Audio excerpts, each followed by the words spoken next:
Welcome to Today of All Days, episode 15. I ain't got time for this. Today is Tuesday, June 6th, 2017, and we're going to kick off today right away with DDay.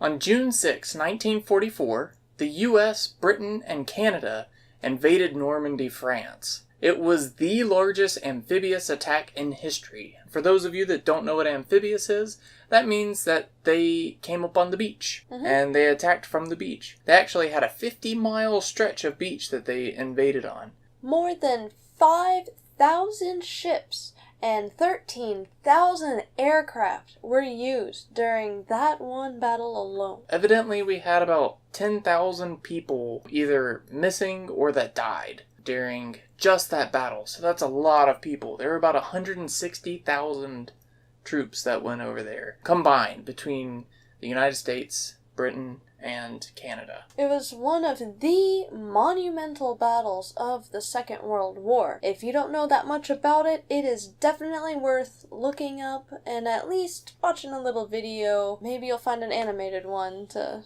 detail the bloody facts of D-Day. And up next, we have National Eyewear Day! Oh, I believe you have some stuff to say about this one. Boy, do I! Eyewear goes back to prehistoric times, where Inuit people wore flattened walrus ivory with slits to block out the sun. And tinted glasses were invented by James Ayscough around 1752. What was crazy is he wasn't actually going for what we have now, like sunglasses. He originally started by trying to correct certain impairments that people would have by doing like blue or green tints to the lenses. He didn't know it, but he was the father of the tinted glasses. In the early 1920s, sunglasses, as we know them, started gaining popularity. Yes, a lot of people, especially like actresses, actors, they started wearing them. And so it started becoming a thing to where if you're rich and you're famous, you wore sunglasses. Therefore, creating what we have today, which is you have Ray-Bans, Oakleys, Costas,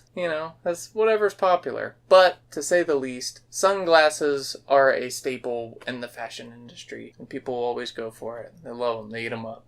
It's interesting that the Inuits invented the sunglasses by putting the slits in the ivory, because today, well, I guess it's a couple years old now, we had the sunglasses with the slits in it. Yeah, what were they called?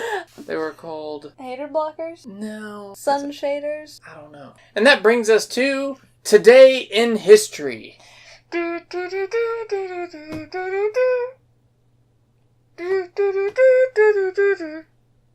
1984, the video game Tetris is published by Alexei Pajitnov.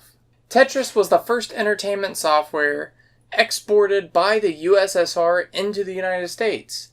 Wow. Which is pretty crazy. Due to the Soviet government contracts, Pajitnov didn't get paid for the 40 million copies sold until about 10 years ago, in 1997. That's 20 years ago. Yeah. Wow. Didn't make a dime. But now he owns his own company. That's a long time to sit on that stack of cash there. Way to go, USSR. Keeping the money in the family. And that brings us to По-русски Day! Сегодня день для по-русски языке.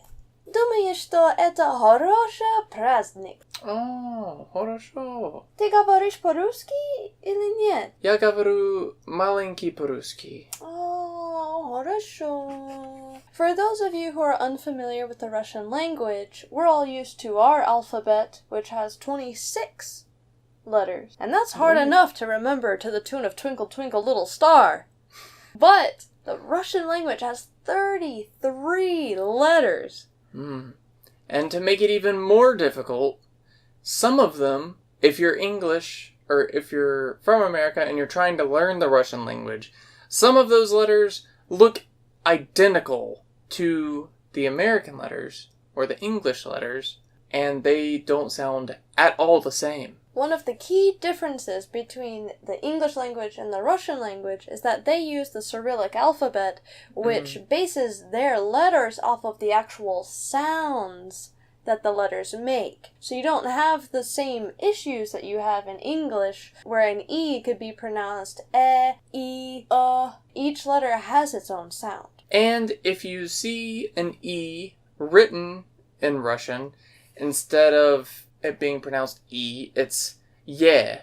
Or if it has the 2 dots above it, it's yo, which is a little crazy, especially coming from speaking English. Have you ever noticed that characters that are portrayed in movies or TV who are Russian, they tend not to say a or an or the when they're speaking? That's not just an Americanized idea of Russian. The Russian language actually doesn't have any articles. Yeah, so if you ever think that when you're talking with a Russian, if you're like, man, they're just being very direct with me, that's because they are. And they're not using all the fluff that we typically use in our day-to-day lives. But don't mistake that for a lack of poetry. The Russian language is very beautiful, and some of their expressions are totally incomparable to what we have. So on this day, today of all days, go out there, see if you can't pick up a word or two.